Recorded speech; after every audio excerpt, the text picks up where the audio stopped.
Hello students, I welcome you all to the e-learning sessions of LG Institute of Engineering and Technology. Myself Hardik Shah and I am here today to share my knowledge with you all about the subject of automobile engines. Fine, we have already started a new sessions on the topic of performance and testing of engines, okay, and we have already discussed about the MOS test, heat balance sheet and other factors, right? So let's start today with a numerical part. So in this video you will see some of the numericals related to engine performance, okay. Thereafter we will see numericals about the MOS test. We will also see numericals about the heat balance sheet in upcoming lectures. Fine. So for today we will discuss more about the basic numericals or basic testing numericals that we need to cover up in a automobile engines. Fine. So without wasting much time, let's start our video. Okay, so let me take you to my computer screen. First let me show you what is the first numerical, that is depending on the engine performance. Okay, so I want you to check all the things in the data and thereafter we will solve it in a manner of the automobile engines. Fine. So let's start for the first example. So here first example is a 6-cylinder 4-stroke gasoline engine having a bore of 90 mm and a stroke of 100 mm. Fine. Now what is bore and what is stroke? Bore means it is a diameter of cylinder, okay, and what is stroke means? Stroke means length, that is L, okay. It is called swept volume length which is covered by the piston in one reciprocation, okay. So it is given that diameter D, that is given 90 mm, and length of stroke is given, that is what, 100 mm, fine, and it has compression ratio of 7. So what is compression ratio? It is just volume before compression to the volume after compression. Fine. So we will take this compression ratio, that R, that is called compression ratio, and it is given 7. Thereafter next step, the relative efficiency is 55%, okay, when the indicated specific fuel consumption is 300 gram kilowatt per hour, okay. So thereafter what we need to find? We need to estimate the calorific value of the fuel and corresponding fuel consumption given that IMEP, okay, it is called mean effective pressure for indicated power, okay, that is called IMEP, okay. It is given 8.5 bar and the speed is 2500 rpm, that is given N. So capital N will be 2500 rpm, fine. So if you want to know about the formulas, so I will attach one of the PDF with this video in a description section, fine, where you can find all the formulas and you can download it, okay, and get it print out. So whenever you are doing the examples, you can take it with you, fine. So let's start about the solution part, fine. So first we are given that compression ratio is 7, okay. So keep it mind whenever you are given in compression ratio and whenever the engine is petrol engine. See in a figure, sorry, in this data we are given that the engine is gasoline engine, right? So for gasoline engine it is called petrol engine, and for that we know that Otto cycle efficiency is for petrol engine, fine. So what is the efficiency of Otto cycle? That is N thermal.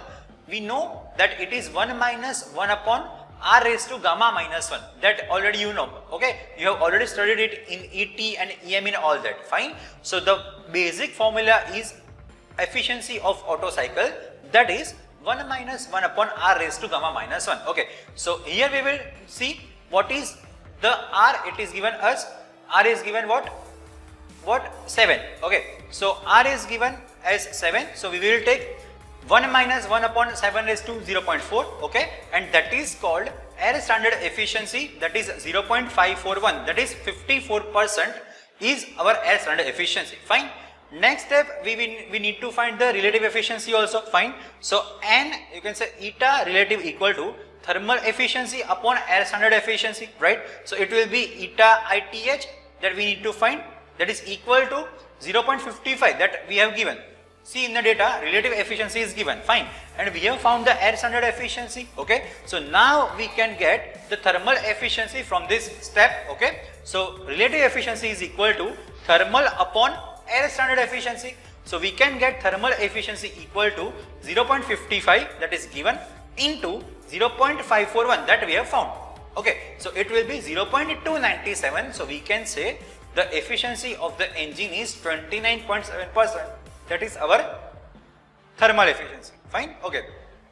Next is ITH that is given, that is NITH formula, that is 1 upon ISFC into CV.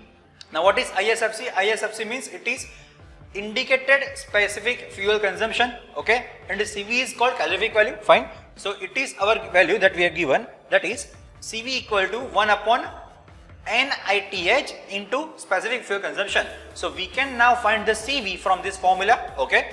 So here you can see it is given. Now what is that? We need to find it in kilojoule per kg, okay, not in kilowatt, it is kilojoule per kg.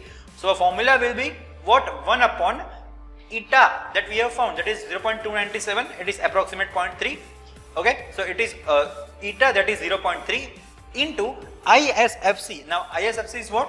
So here we have given that specific fuel consumption is 300 gram per kilowatt hour. We need in kilogram, okay. So we need to divide it by 3600. So the final formula will be 3600 will go on upper side. So it will be 3600 divided by 0.3 into 0.297. So here we will get the CV of this fuel, that is 40404 kilojoule per kilogram, okay. Take the calculator with you so you can find all these things away, okay. Next is IP, that is for indicated power, okay. Now what is indicated power? It is generally given by this formula PM into LAN K upon 60 into 1000, okay. So now what are the main steps of this formula? So for IP, PM is indicated mean effective pressure, that IMEP is given, okay. Now it is actually wanted in kilonewton per meter square. We are given in bar, so we need to convert it into kilonewton per meter square, that is 8.5 bar is given. So our pressure will be 8.5 into 10 raised to 5, okay. Thereafter L, that is our stroke length. Now stroke length is also in mm, so we need to convert it into meter. Stroke length is given 100 mm, so we can say it is nothing but 0.1 meter, okay. Thereafter A, area of the cylinder. Now when you see cylinder, it is circular from the top side, okay. So area of the cylinder will be circular area, that is pi by 4 d square, and you are given D. Now D is given 90 mm, so you can say that 90 mm is given and your total D will be 90 mm. We need to convert into meter, that is 0.09. See, it is not 0.9, okay, it is 0.09. We are given 90, not 900, okay. So it will be 0.09 square. Here the mistake can be done, okay. And thereafter we are given N and K, both of them are different, okay. N is given as RPM, that is 2500, and K, so here it is 4-stroke engine, fine. So for that K value is 1/2. If it is 2-stroke engine, K equal to 1, okay. So in any case, if it is 4-stroke engine, K is always 1/2, that you need to remember, okay. So K's value is 1/2, so it will be 2500/2 into 6. Now what is the value of 6? Why this 6 is here? Because we are given 6-cylinder engine, okay. So whenever it is single cylinder, the small n value will be 1.